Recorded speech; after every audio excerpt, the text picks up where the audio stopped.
Hello, everyone out there in Rumble, X, and YouTube land. Welcome back to Diego Knows. I, of course, am Diego, and today we're going to talk some more about Devil Wears Prada. That's right, Devil Wears Prada. Your movie, your chick flick. Good things here. I got a lot of good things to say about this movie. Unfortunately, they don't stick the landing. What I'm going to give you here is a straight man's point of view. I'm going to tell you what I think about the movie based on just my objective opinion of it. Okay, I'm not here to push an agenda or anything. I'm not here to tell you, to tell you this movie's great. Go see it if I don't think it is. Okay, these are the things that I noticed. All right, I've reviewed a lot of chick flicks on this channel. You can look it up here. I've reviewed every episode of Sex and the City, all the movies, and that new piece of crap show that's coming out. And season 3 is coming out at the end of this week, and so obviously I'm gonna have to review that as well. Really looking forward to it, but yeah, I decided to do that because no one else is doing it. And that's the truth, man. I mean, who the hell is giving you an objective opinion about these rom-coms, okay, these chick flicks, from a straight guy's point of view, a straight guy's point of view? You see, that's the difference right there, okay? We're not telling you what you want to hear. I'm not telling you all this crap, okay, about how women are all strong and men are all weak and only going to jump. I mean, get the hell out of here, okay? Okay, we know these, and on some level, I think most women know these movies are fake. They're not realistic that this would happen. Okay, but for some reason you keep wanting to keep the dream alive. Like, oh yeah, that could happen to me too. It's not gonna happen to you. It's not. That's like me wishing I'm gonna get bitten by a radioactive spider and get superpowers. That's not gonna happen either. Okay, no matter how fun it is to watch in a movie. All right. The difference is that most of us guys, we know that what we're seeing is not true. We know it's fake. We just want to be entertained. And I really, really wish more women would understand that. Okay, because these movies, these rom-coms are based to get to your emotions. Okay, they want to tap into the female emotions. Okay, which are very powerful. Okay, in all humans, but especially in females when it comes to this subject matter. You know, the romance, you know, the fashion. This movie deals a lot, not so much with romance, but a lot with fashion. Okay, and the fashion industry is run by old white women and gay guys. Okay, they run the fashion industry. Okay, so this is right up your alley if you're into that stuff. Okay, other than that, it falls into the common tropes that rom-coms fall into. Despite the fact this is not a rom-com, you got an upper, a woman, a college-educated woman from upper middle-class family who's out in the big city trying to make a name for herself, trying to get that corporate job, the American dream type thing. Okay, and these are some of the obstacles that come in her way. These are the type of women that are portrayed in the rom-coms and the chick flicks. Usually some white, successful, upper middle-class woman, professional, got a college degree, and all that stuff. And then she happens to meet some guy who's got a lot more money than she does, a lot more authority, a lot more power than she does, and that guy ends up falling in love with her. Because that happens all the time, all right? And this movie just propagates that, okay, that dream, okay, that you can do anything, all right? What I really like about this movie, though, is how it deals with capitalism, okay, how it deals with climbing the corporate ladder. You got to make sacrifices. You have to make sacrifices, all right? Okay, and what does it matter if you sacrifice something if you don't care about that thing that you're sacrificing, okay? It only matters if you do care, okay? And this movie really points that out. It says, okay, if you want this so bad, what are you willing to give up to get there? What are you willing to sacrifice to get there? Okay, and I think this movie does a very good job at that, of explaining that problem. Unfortunately, where it loses all of its points and its credibility with me is it doesn't tell you how to deal with that problem. Okay, I can tell you how to deal with that problem right now. Quit your job. Marry a guy who can support you and your family, and have some kids. Take care of your kids. And when they're old enough, when they're in their teens or stuff, yeah, go back to work. Absolutely, go back to work. Okay, because you can trust them not to burn the house down. Okay, don't worry about hiring nannies. Okay, babysitters. Okay, putting them putting them in a boarding school. None of that stuff. No, you be there to take care of your kids. Have the children, take care of them. Let your husband worry about the finances. Okay, now, but what I just said there, okay, is completely against the feminist narrative, which is women have the right to just as much money as men. We can do anything a man can do, except the things that you can't. Okay, and women tend to fall into industries that men aren't interested in, like fashion, for example. I'm talking about straight men. Sorry, ladies, but there's more straight men in the world than there's gay men. I know it breaks your heart for me to say that, but it's actually fucking true. But you never guessed that by watching this movie. Okay, even if straight people in this movie are fucking gay. All right, so that's what you should do. Okay, there's a reason we're built this way. Men and women are built differently. Okay, but it goes against the narrative. You can't do that. You have to show women as strong and empowered, and independent, and blah blah blah blah, and all that kind of crap. Okay, like they can do everything on themselves. But you'll never see one of these feminists like kill a spider or something, or fix a plumbing problem by herself. You'll never see that in a fucking movie, though, will you? No, you won't. You won't. Anyway, so moving right along. Okay, I'm gonna review this movie and I'm gonna tell you what I think. Okay, and I really got to finish because the Sex and the City show is about to come back, and I got to work on that. So let's do this. Okay, let's dive right back into the movie now. Where we left off last time in Devil Wears Prada, okay, is there's a function, okay, like some sort of a benefit dinner, a gala, for whatever it's called. Okay, and anyway, Emily played by Emily Blunt plays the first assistant to Miranda Priestley, played by what? Oh my God! How did I just forget her name? God, dude, what is going on with me, man? what the hell? Meryl Streep. Sorry, Meryl Streep. Damn. I just had a brain fart right there. Meryl Streep plays Miranda Priestley. She's the editor-in-chief of Runway magazine, which is a ripoff of Vogue, a parody of Vogue, you could say, in this movie. All right, and there's some function they have to go to tonight. All right. Now, Emily, being the first assistant, her responsibility is to know the names, okay, and the positions of all the people that are going to be at this party, so that Miranda can introduce herself to them and act like she already knows them when she really doesn't, okay? So Emily has to basically whisper into Miranda's ear who that person is over there, who is that person over there, what do they have to do with the company, what do they have to do with the magazine, how am I supposed to know them, that kind of thing, all right? Because she can't be bothered to do that stuff, all right? Well, unfortunately, Emily's very sick.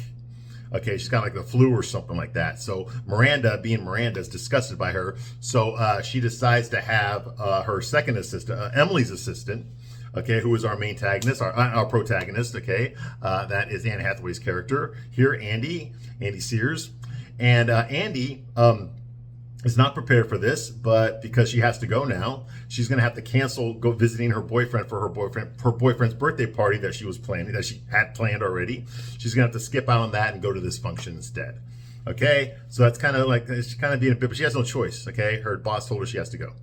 Okay, so Emily gives her like the cliff notes, okay, on everyone that she's supposed to memorize and stuff. She's only got a couple hours to do it, and she's got to get her dressed to go to this thing. All right, so she goes to her friend Nigel, who's the head of the art department at the magazine. That's like her gay best friend. Every rom-com has the girl with a gay best friend, and that's Nigel's purpose in this movie. He picks out an outfit for her to wear, and boom. So now we're at the gala. Okay.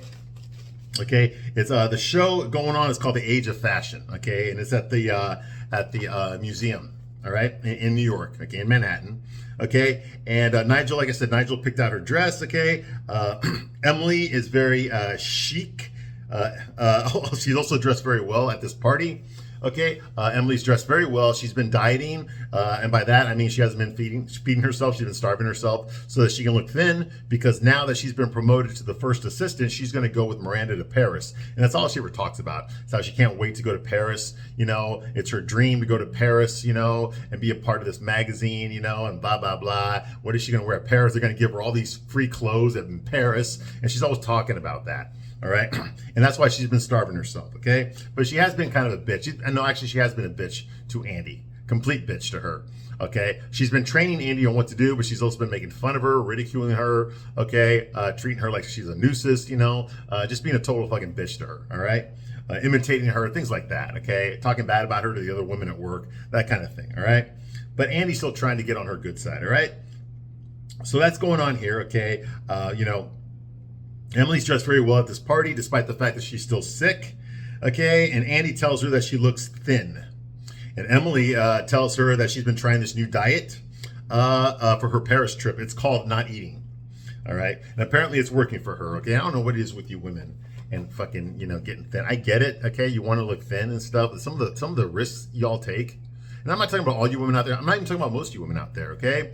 But when it comes to stuff like anorexia and bulimia, okay, that's stuff that mostly only affects you, okay? I don't see an epidemic of men suffering from this. You see what I mean? Okay, you wouldn't starve yourselves to look thin. I mean, it's weird. It's so weird. I've known women that have done this. Like I know girls, even when I was in high school, I knew girls that did this, that made themselves throw up in the shower, okay, or in the toilet. I knew girls that did this, dude, and I'm just like, what the hell is wrong with you? It's like, it's not worth dying over. Like your body needs to eat, okay? You need to eat. You need to exercise. You need to be healthy, okay? Not purge yourself. That's just God, not starve yourself. That's not healthy, Anyway, but some women will do this stuff. It's just ridiculous. I don't get it. I don't get it. Okay, I mean, it's starting to happen to men too, but just in a different direction. Men are like taking steroids now so they can get all buff and stuff. You know, it's like, what the hell, dude? It's gonna kill you. That stuff's gonna kill you. You're not gonna live to be 35. But they keep overdosing on steroids. You know, it's just weird. Damn, I don't get it. You know, it's like we live in a culture that tells you, okay, or we've accepted, okay, a lot of the public, the general populace has accepted the fact that you need to look a certain way, okay, or else you're not worth anything. And the lengths that people will go to achieve this ideal, they think that if they look like that guy or that girl, all of a sudden people are going to like them. No, even those people didn't get there naturally. You know, it's just, and no one stays that way. We all get old. Nobody stays that way forever anyway. So what the hell are you trying to compete with? You know, you're wasting your youth. Okay, trying to be the hottest girl in the room. Okay, there's always going to be another hot girl there that's going to take your spot. It's always going to happen. Okay, and by the time you figure it out, you're too old to even compete anymore. You spent all your youth doing that, being so concerned with what people thought about you that you never got to really know anyone. It's sad. It's so sad. If you want to look good, do it for you. Don't do it because you're trying to look better than that person and that person and that person. Okay, because that's a race you're never going to win. There will always be someone better. Always be someone better looking. Always be someone thinner. Always be a woman that looks better in that dress than you do. That's always going to happen. You're not going to learn that watching these movies, but it's fucking true. Okay? So ultimately the problem isn't outward. It's not the external. Okay, the external isn't the problem. It's not the society that's the problem. The problem is you. It's your belief structure. You think that you need to have these things or you need to look this way in order for people to take you seriously, in order for people to respect you. You're the one that thinks that. Okay, but because you haven't gotten to your goal, you don't even respect yourself. And if you don't respect yourself, why the hell should anyone else? It's true. It's true. You know? Anyway, so that's going on here. All right, Miranda mingles at the party. Okay, she's there. Okay, Andy, okay, is nervous because, you know, she's missing her boyfriend's birthday, so she's kind of like, oh, what time is it? What time is it? You know, she's kind of nervous. She's twitching, she's twitching and stuff, you know, fidgety and everything, you know, because the party, her birthday's party, is going on without her. And she told them that, hey, just start the party without me, and I'll get there. I'll get there late, but I'll get there. But now she's not even sure that's going to happen. All right, so that's going on here. Okay, there's a woman that walks in. Okay, and Andy recognizes the woman, okay, that walks in, okay, because she was studying those pictures, okay, and reading up on these people, okay, so that she could help Miranda identify these people, all right? Now, she recognizes the guy that's coming in with the woman. The guy is an old man. His name's Irv Kravis. He's the Jewish owner, or no, not the owner. He's the chairman of the board of Runway Magazine, okay, the company that owns Runway Magazine, all right? I forgot the name of it. Elias Clark Publications. That's right. He is the chairman of the board of Elias Clark Publications, and they own Runway Magazine. Okay, so basically Miranda answers to him. Okay, he's this old Jewish guy, whatever. We met him earlier in the elevator scene, and he comes in here with this younger woman. Okay, who apparently we find out her name is Jacqueline Paulette. Obviously, she's French, and she is the editor-in-chief of Runway Magazine Paris. Okay, so the Paris version of the American Runway Magazine, she is the editor-in-chief. She basically mirrors Miranda's job. She has the same job Miranda does, but for the Paris version of the magazine. Okay, so she shows up with Irv Kravis, and that's going on. And we learn that Miranda cannot stand this woman. So they're nice and cordial with each other. You know, the fake, oh, hi, you know, but they really can't stand each other. Okay, so we learned that. Like, you women do shit like that all the time. I don't know why. Okay, anyway, so that's going on here. Okay, Emily forgets who one of the guests are. Okay, Miranda tells Emily, who's that guy over there coming up to us? And who's that woman with him? And Emily's like, I know this one. I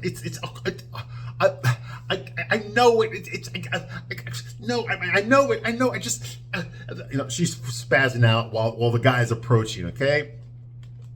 So of course, you know, and of course, you know, like I said, Emily's sick. Okay, she's suffering the flu or something, right? So that's going on. Okay, and luckily, what is wrong with me? Andy was studying the list too, and she recognizes them. So she whispers in Miranda's ear before the couple arrive.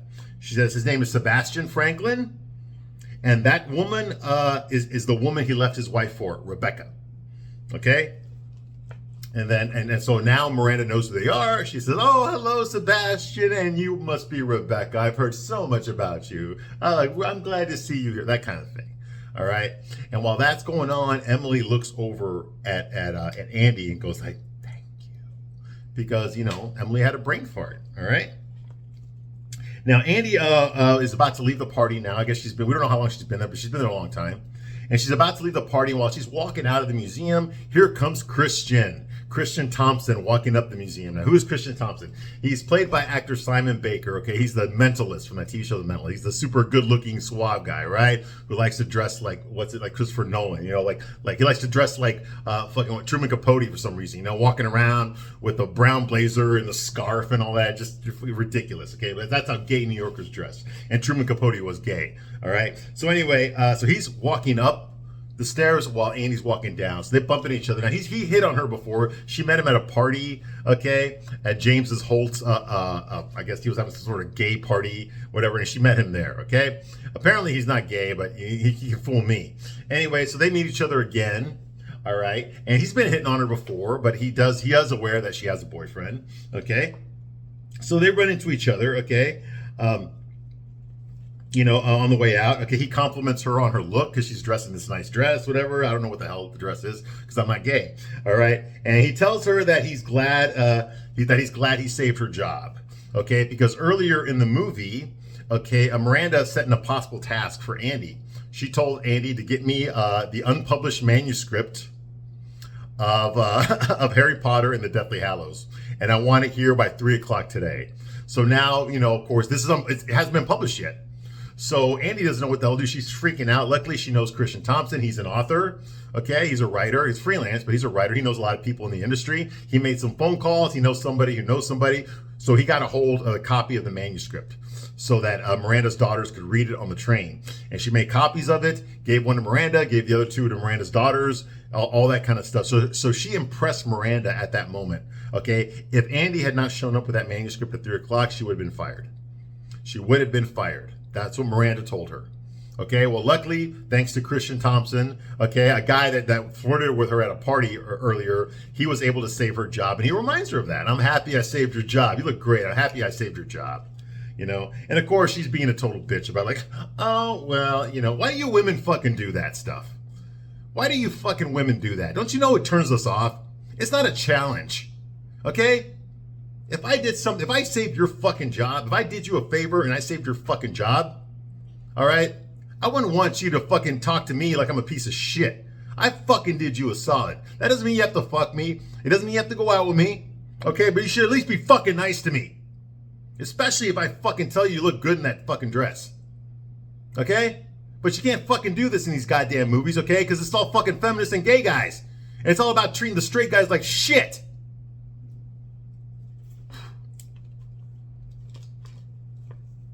Anyway, so she's being a fucking bitch to him, even though he did fucking save her job. So anyways, that's going on. Okay. Andy says well, I did figure out some things on my own, too. I'm not as nice as you thought. Okay, what the fuck, babe? You should be on your fucking knees giving him a blowjob right now. Okay, this job was so fucking important to you. Okay, and when you needed him, he fucking showed up for you. Okay, he showed up for you. And you're gonna treat him like this? Get the fuck out of here. Okay? So anyway, that's going on here, okay? And another thing, she acts like she's kind of offended that he's hitting on her. What the fuck? Okay? At no point, at any time in this movie, okay, did Christian ever present himself as a guy who just wants to be her friend? Okay, Nigel did that. Okay, Christian has not done it. You know why? Because when a guy sees a girl he's attracted to, okay, a real man doesn't pretend to be her friend. Okay, he doesn't look at her as a friend. He looks at her as a fuck. Okay, as someone he wants to fuck. And that's the truth. When I was a kid, there's this TV show from a long time ago in the 80s. It was called Moonlighting. Now, some of you who are my age, you know exactly what that show was about. It was the show that made Bruce Willis famous. Okay, it was Bruce Willis and Sybil Shepherd. And that show lasted for, I think 6 seasons. Okay, and one of the reasons the show was so good, okay, is that Maddie Hayes, that Sybil Shepherd's character, she owned a private detective firm. Okay, and she was a boss bitch, you know, she's all about fucking feminism and girl power and all that shit, right? Okay, she was full of herself, all very stuck up, all that kind of stuff, right? And then you had Bruce Willis's character. He played a character named David Addison. He actually ran, okay, the private detective agency, okay, and he was always act like he'd joke around. He would hit on her. He would hit on Maddie all the time. He'd flirt with her all the time.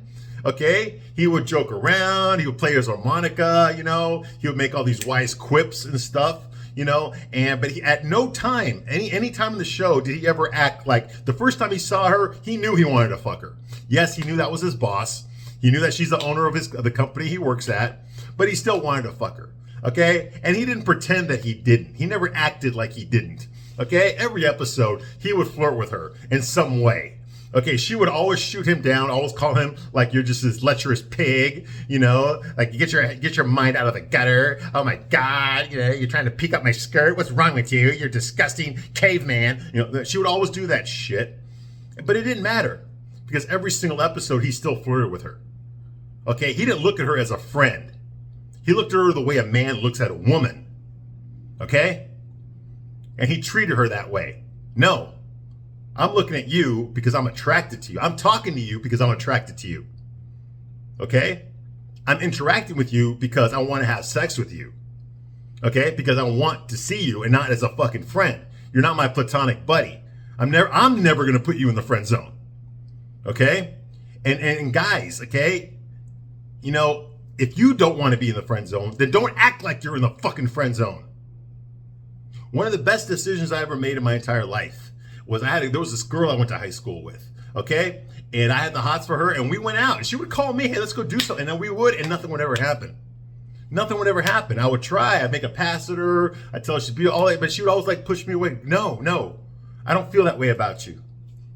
It sucked, okay? But she still wanted to hang out with me. She still wanted to go to the movies with me. She still wanted to go places with me. And so we did. This lasted for a few years. Now, don't get me wrong, okay? I'm not some fucking simp. I was fucking and dating other girls at that time. It's not like everything was riding on her. But I do remember whenever she would call me out of the blue, hey, let's go do something. I'm thinking, oh, maybe she's going to come around this time. Maybe she finally realized that I'm the best thing for her. And then nothing would happen. Well, this went on for a few years. And finally, I remember this one night, I just told her, hey, I can't do this anymore. I don't look at you as a friend. I don't think of you as a friend. I want more than that. I'm tired of being your friend. Okay? I'm tired of that. I want more. You know? And she didn't. So I cut it off with her. All right, that's it. We're done. We're done. And I quit hanging out with her. I quit accepting her phone calls. I quit making plans with her.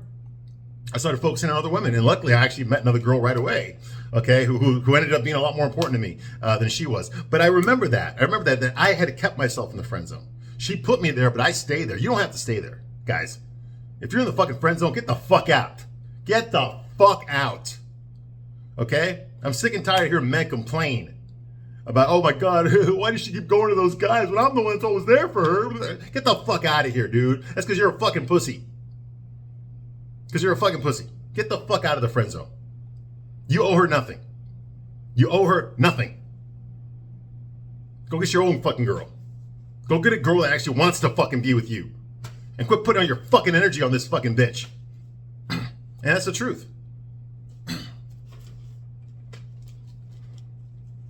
And the reason I said all this is because that's what's going on here, okay? Christian treats her the way a man treats a woman that he likes. He's not pretending to be her friend. He's not in the fucking friend zone. He's not going to stay in the fucking friend zone. So whenever he sees her, he's going to let her know, hey, listen, let's go do something. I want to hang out with you, and not as a friend either. Okay? He's doing that on purpose. Okay? And that's a very masculine thing to do. So I got to give you props on that. Okay?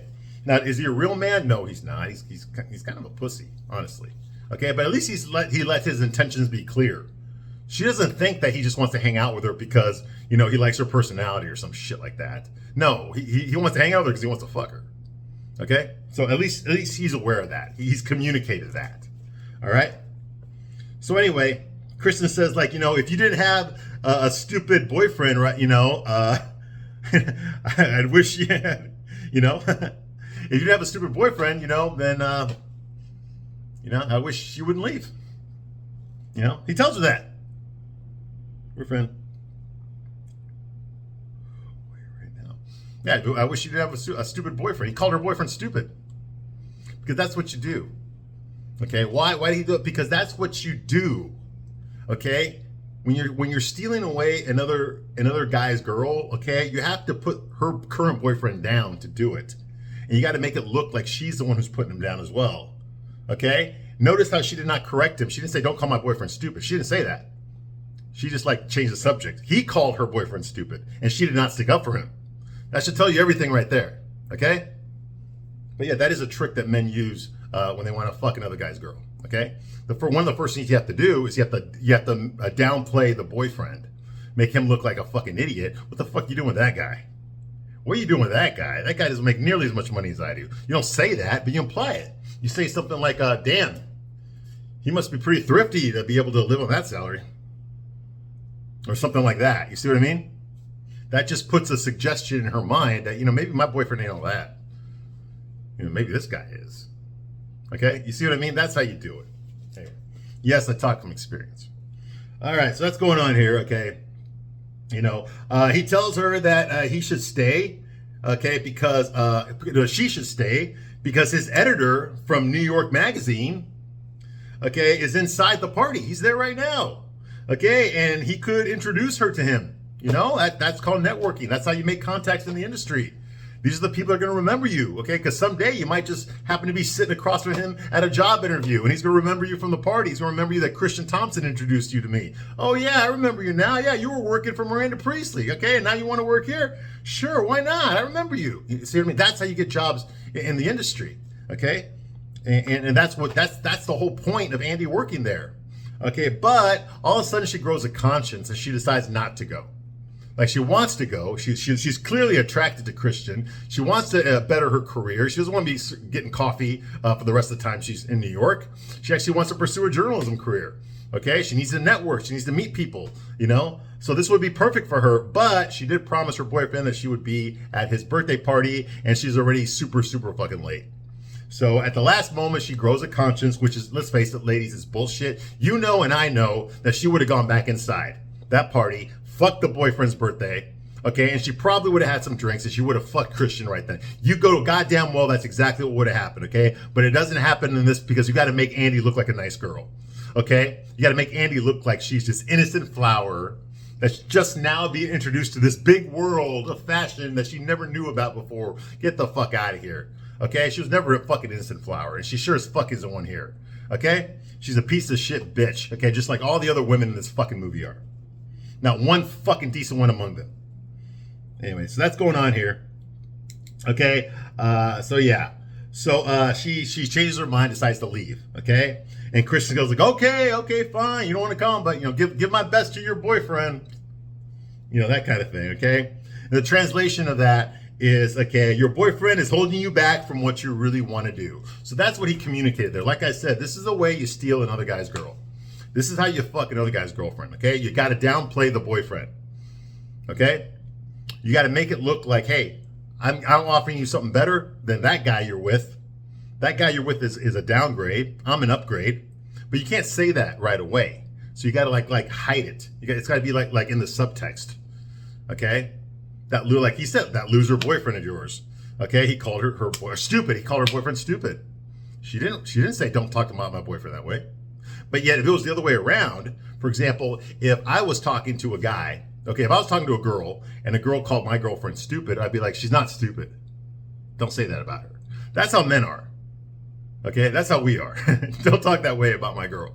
Okay, but obviously women aren't that way. Okay, they don't defend their men. They expect the men to defend them. Even when they're doing wrong, they still expect their man to defend them. Okay. Now, is this realistic? Is this in real life? Fuck no. But it is in these movies. It is in these movies. They're all that way. Okay. So moving right along. Okay. She arrives back at her apartment. Okay. Obviously the party's over. It's really late. Okay. And for some stupid reason, her boyfriend Nate has been waiting up for her. He's watching TV. He's all somber. The lights are all just waiting for her to show up. Why the fuck would you wait for her to show up? Okay. She already missed your fucking party. Okay. It's not going to be a fucking party. Okay. And it turns out he doesn't even want to talk to her. He just waited for her to show up so that he can go to bed. Okay, maybe he was afraid that she was going to be fucking Big Dick Christian or something, okay? Maybe he was afraid of that. You know, who fucking knows? All right. But anyway, okay, he just basically doesn't want to talk to her or nothing. She shows up with a little cupcake and a candle. It's too fucking late. He's upset about it. And she's like, oh, I'm so sorry. You know, and he doesn't want to hear it. He doesn't want to talk to her. He doesn't want to hear an excuse or an explanation. You know, he's upset. Okay. And something else I noticed about her boyfriend, Nate, is he's wearing more fucking eyeliner than she is. Look at the scene again. The motherfucker's wearing more eyeliner than she is. Okay. She reminds me of fucking Mayor Mascara from the fucking the Batman movies. Remember that? What's his name? Nestor Carbonell, the guy from the Latino guy from Lost. Yeah, he wore all that fucking eyeliner. He's got like eyeliner tattooed on his eyelids, so he looks like he has permanent eyeliner all the time. Yeah, that's exactly what this motherfucker looks like. Okay, he's been waiting up all night, putting on his fucking mascara, waiting for Andy to come home. Okay. Anyway, he tells her that she looks pretty, and then he goes to bed. Okay. And so she doesn't have a chance. She doesn't explain anything. She's just standing there in her dress, like with her fucking little cupcake with a candle in it. Oh, well. Okay. Now, meanwhile, later on, the next scene is while dropping off Miranda's mock book, okay, and her dry cleaning. Andy's responsibility is there's a mock book that she has to deliver to Miranda's house every single night. It's one of her duties, and she has to drop off the dry cleaning too. She has to put the book on a certain counter with the flowers on it. Anyway, so she does that. And while she's there at Miranda's house to drop off the book, Miranda summons her from her living room. Okay, so boom, you know, Andy walks in there. Okay, and Miranda tells Andy that she needs the absolute best team to come with her to Paris. Okay, I need the absolute best to come with me to Paris. And as of right now, that does not include Emily. Ooh. Okay. So instead, what she tells her is that Andy will be replacing Emily. Now, ever since we met Emily in the beginning of this movie, all Emily's ever talked about is how she can't wait to go to Paris, how she wants to go to Paris, how excited she took the job so that someday she could go to Paris. That's all she's ever talked about. She's starving herself for Paris. Okay. And now she ain't gonna go. Okay. No loyalty. Okay. Andy tells her, but Miranda, Emily will die. Her whole life is about Paris. She hasn't eaten in weeks. I can't do that. And then Miranda threatens Andy. If you decide not to come with me to Paris, then you're telling me that you do not take the fashion industry seriously, and that you're of no use to me at the magazine or in any publication. Just like that. In other words, I am going to fucking blacklist you. Not only am I going to fire you if you don't go, I'm going to blacklist you. You're not going to work in this industry. Okay? Because that's the way Miranda talks to her people. Now, obviously, Miranda has no loyalty. She has no loyalty to her staff. Emily's been there a lot longer than Andy. Emily earned her spot there. Okay? But Miranda doesn't give a shit. All she cares about is results. What is she going to get out of this thing? Okay, and on some level I understand that, and there's nothing wrong. Okay, but Miranda has no loyalty. She has no loyalty to her staff. She demands so much of them. Okay, but yet she isn't loyal to them. As we find out later on, the reason she's like that is because Miranda. And we'll find this out later on, but Miranda is also a victim of this. There is no loyalty towards her either. Okay. So if the people that she answers to, if they're not even going to be loyal to her, then why the fuck should she be loyal to her staff, the people under her? You see what I mean? It's a dog-eat-dog world, okay? It's a rat race. It's a rat race. And this is a movie about a woman trying to win a rat race. Okay? Trying to be like Miranda at the top of her, the captain of her industry. But even if you win the rat race, which you won't, what does it matter? You're still a rat. You see what I mean? And that's the point of the movie. And I wish they'd explored it more, but they don't really. They bring it up, but they don't do anything with it. That's what bothers me, okay? But Miranda basically threatens. No, doesn't basically. She threatens Andy. You're going to come with me or else you're never going to work in this industry. Ever. I'll make sure of that. Okay? So basically she has to betray her friend, okay? So, of course, we go into a montage about Andy being all torn up, okay? I'm not saying that she likes Emily or anything, but she has no animosity towards her. Not really. Okay, she understands why Emily is the way she is. Emily's a fucking bitch because Miranda's a bitch. Miranda's a bitch to her, and therefore Emily is a bitch to Andy. Okay, shit. You know they say like shit rolls downhill. Well, it's true. Okay, shit rolls downhill. Miranda's a bitch to Emily. Emily's a bitch to Andy. Okay, it's not personal. Okay, but Miranda expects certain things from Emily to be done a certain way. Therefore, Emily expects things to be done a certain way for her too. Okay, it has nothing to do with your feelings. Okay, Miranda constantly berates Emily all the time. So Emily berates fucking Andy all the time. Okay, it's expected. It's part of the job culture that they're in. Okay, but now, so she understands that part. What Andy doesn't understand is the lack of loyalty. This woman has fucking done so much for you, Miranda, that you do not even know about. That I know about, because she tells me all the fucking time. And you're going to throw her away like this? Like, you're just going to do that to her? And you want me to be the one to do it? I feel like shit. I feel like total shit. You know? And yeah, I can understand, you know? You got to live with that. Because that is part of the culture. That's part of the dog eat dog world. That is fucking capitalism on some level. You know? Not every industry, but definitely this one. Okay? All right, I'm going to stop my review right here, but I'll be back shortly to continue my review of The Devil Wears Prada. I thank you very much for watching this long, and I will see you soon on the next one. Bye.